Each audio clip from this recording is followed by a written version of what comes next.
بسم الله الرحمن الرحيم. عن أبي هريرة رضي الله تعالى عنه قال قال رسول الله صلى الله تعالى عليه وسلم من صام رمضان إيمانا واحتسابا غفر له ما تقدم من ذنبه. رواہ البخاری۔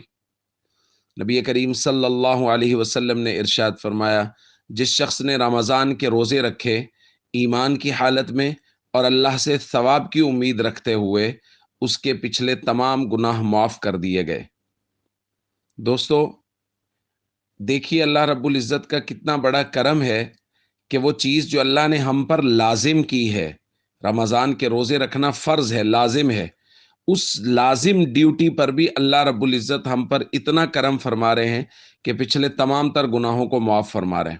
اور ایک مسلمان کے لیے اس سے بڑھ کر اور کوئی بات نہیں ہو سکتی کہ اس کو اس بات کی خبر مل جائے کہ اس کے پچھلے تمام گناہ معاف ہو گئے۔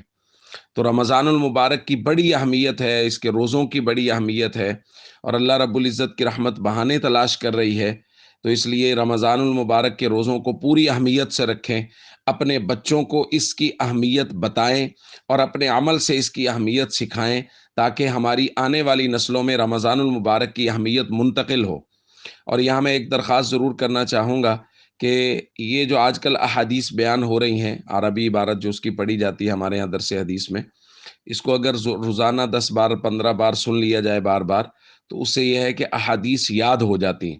تو اس لیے کوشش کریں، یہ جو مختصر مختصر احادیث آتی ہیں، ان احادیث کو ساتھ ساتھ یاد کر لیا جائے۔ یہ رمضان المبارک کی فضیلت والی حدیث ہے، جو کل حدیث گزری ہے وہ، تو جو مختصر احادیث ہوں ان کو یاد کر لیا جائے۔